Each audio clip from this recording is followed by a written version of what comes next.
안녕하세요. 오늘의 인생 수업 시작합니다. 혹시 이런 적 있으신가요?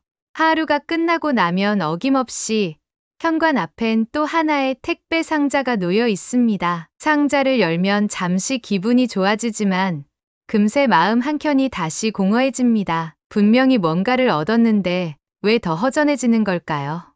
오늘은 이 질문에서 시작해 보려 합니다. 왜 우리는 자꾸 뭔가를 사게 될까요? 그리고 진짜 부자들은 왜 물건을 덜 사는 걸까요? 박사님, 오늘 주제가 꽤 흥미로운데요. 내 중년이 되면 소비의 이유가 단순한 욕망이 아니라 허전함에서 비롯되곤 합니다. 삶의 많은 것들이 정리되어 가는 시점에서 마음 한편이 비어 있다는 느낌이 드는 거죠. 그래서 우리는 물건을 사면서 그 공백을 메우려 합니다. 하지만 그 위안은 오래가지 않고 결국 또 다른 허전함을 만들어냅니다. 그렇기 때문에 왜 자꾸 사게 되는가라는 질문은 단순한 경제 문제가 아니라 감정의 문제라고 볼 수 있습니다. 그 말씀이 참 와닿네요. 택배 상자를 열며 순간의 기쁨을 느꼈지만 다음 날이면 또 허전했던 기억이 저도 있습니다. 시청자 여러분도 그런 경험 있으셨을 것 같아요. 박사님, 그렇다면 진짜 부자들은 왜 오히려 물건을 덜 사는 걸까요? 그 이유는 명확합니다. 진짜 부자들은 사는 행위로 자신을 증명하려 하지 않기 때문입니다. 그들은 물건을 사서 자신을 보상하는 대신 자신을 돌아보는데 시간을 씁니다. 물건이 아닌 내면의 감정과 삶의 방향에 집중하는 것이죠. 그래서 그들의 소비는 절제된 방식으로 이루어집니다. 결국 허전함을 물건으로 채우려는 습관이 더 깊은 공허함을 만들어내고 있는 건 아닐까요? 오늘 이 시간을 통해 우리의 소비 습관을 다시 돌아보는 계기가 되었으면 좋겠습니다. 박사님, 이번엔 조금 더 깊이 들어가 볼게요. 요즘 주변에서도 이런 이야기를 자주 듣습니다. 돈은 버는데 마음은 늘 비어 있다는 말 말이죠. 정작 필요한 건 다 갖춘 것 같은데 왜 자꾸 허전한 걸까요? 왜 우리는 물건을 사도 그 허전함이 채워지지 않는 걸까요? 네, 그 감정은 아주 보편적입니다. 실제로 많은 중장년층이 비슷한 경험을 하고 있습니다. 물건은 넘쳐나지만 정작 마음은 공허하다는 역설적인 감정이죠. 심리학적으로 보면 이는 감정 공백 때문입니다. 우리는 반복되는 일상과 변화하는 인간관계 속에서 감정적 지지를 충분히 받지 못할 때가 많습니다. 자녀의 독립 은퇴 준비, 배우자와의 거리감처럼 삶의 구조가 바뀌는 시기에는 마음의 안정도 흔들리기 쉬운데요. 이 시기의 소비는 단순한 지출이 아닙니다. 그건 감정을 대신 표현하고 자아를 보상하려는 행위가 되곤 하죠. 예를 들어 외롭다는 말을 꺼내지 못한 채 새 옷이나 가구를 들이며 마음의 균형을 맞추려는 거죠. 겉으로는 나를 꾸미는 것처럼 보여도 속으로는 나는 괜찮다고 스스로를 설득하고 있는 겁니다. 그 말씀이 참 깊이 있게 다가오네요. 마음을 돌볼 여유가 없으니 물건을 사서 위로받는다는 게 생각보다 더 흔한 일인지도 모르겠어요. 혹시 여러분도 그런 경험 있으셨나요? 괜히 뭔가 하나 사고 나서야 안심이 되거나 마음이 조금 정리됐던 순간 말이에요.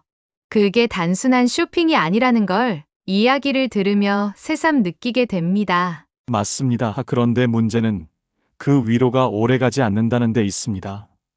무의식적인 허전함이 또 다른 소비를 부르고 그 소비는 결국 다시 공허함으로 이어지는 악순환을 만듭니다. 처음엔 작은 위안이었지만 반복되면서 점점 더 강한 자극을 찾게 되고 그 과정에서 우리는 더 많은 걸 사지만 사실은 감정을 계속 외면하고 있는 셈입니다. 마치 그 감정의 진짜 원인을 직면하지 않으려는 것처럼 말이죠. 그래서 중요한 건 이 소비의 반복이 단지 지출이 아니라 감정적인 신호일 수 있다는 걸 알아차리는 겁니다.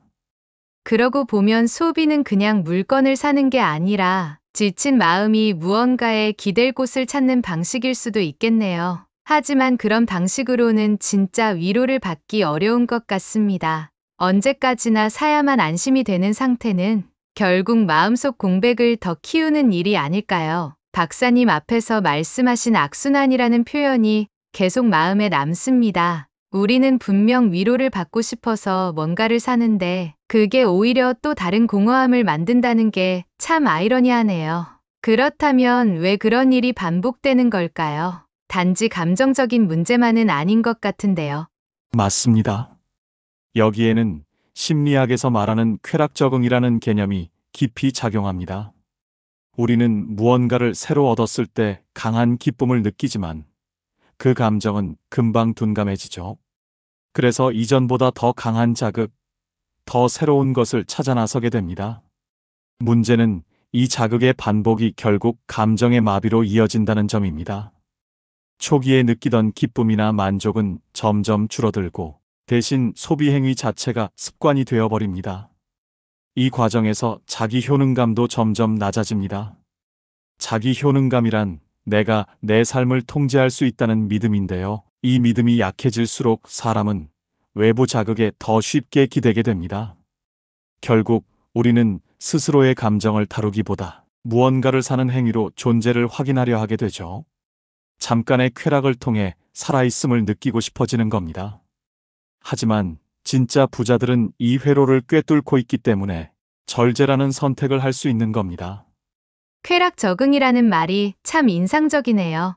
기쁨도 반복되면 무뎌지고 그걸 채우기 위해 더 자극적인 걸 찾게 된다는 게 마치 감정에도 중독이 생긴다는 느낌이 들어요. 그런데 자기 효능감까지 영향을 받는다고 하니 더 놀랍네요. 네. 자기가 무언가를 선택하고 조절하고 있다는 감각이 사라질 때 우리는 외부의 자극에 의존하게 됩니다. 그 자극이 바로 쇼핑이나 과한 소비가 될 수 있는 거죠.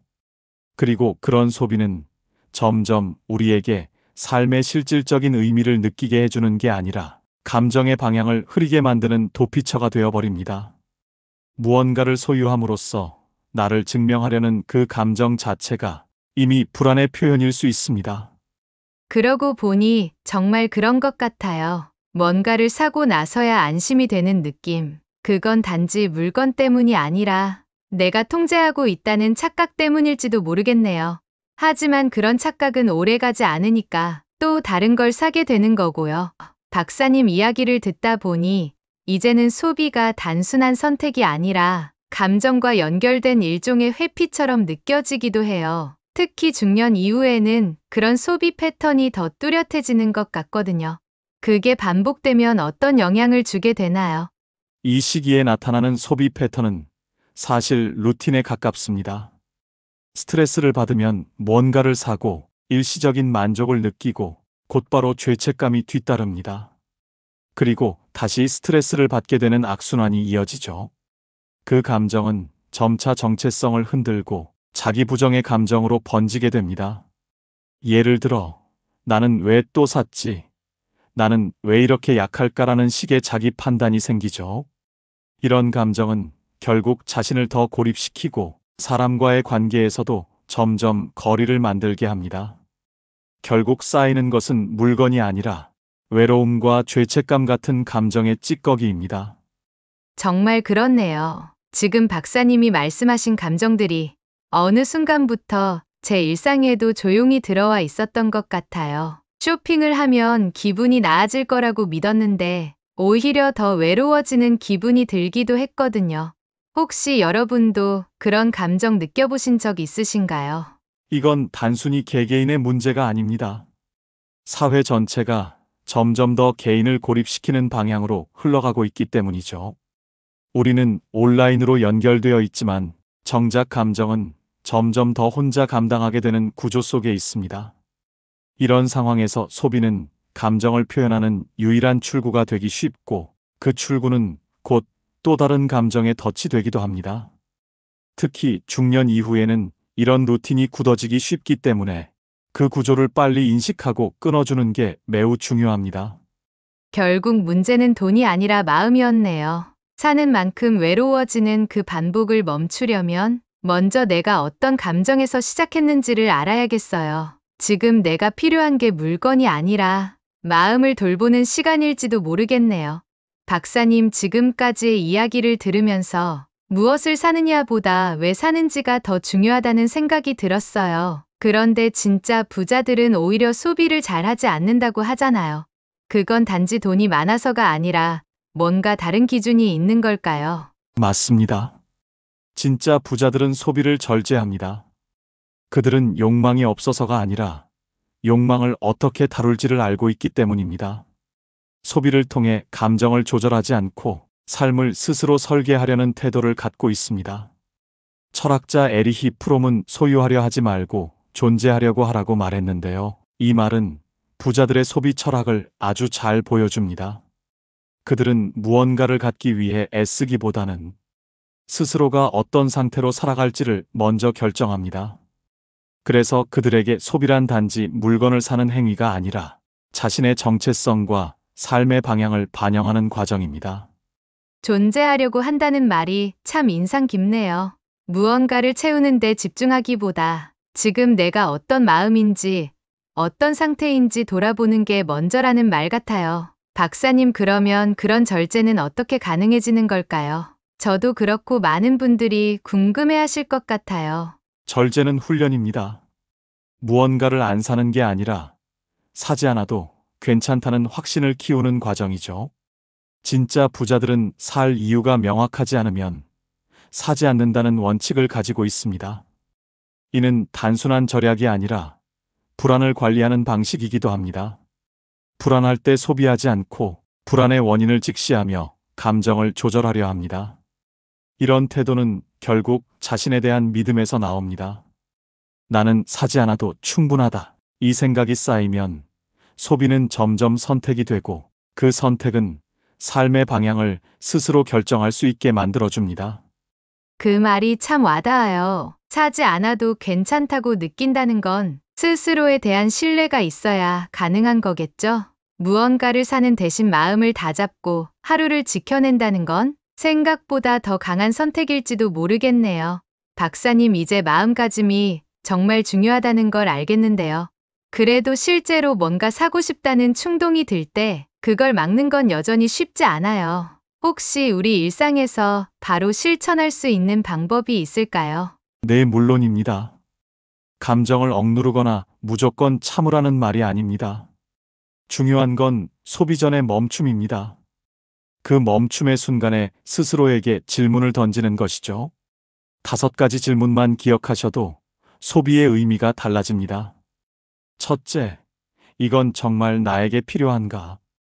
둘째, 이 물건이 3개월 뒤에도 여전히 의미 있을까? 셋째, 지금 감정 때문에 충동적으로 구매하려는 건 아닌가? 넷째, 이 돈으로 더 좋은 감정을 만들 수 있는 다른 방법은 없을까? 다섯째, 내가 이걸 사는 이유는 외로움인가, 필요인가?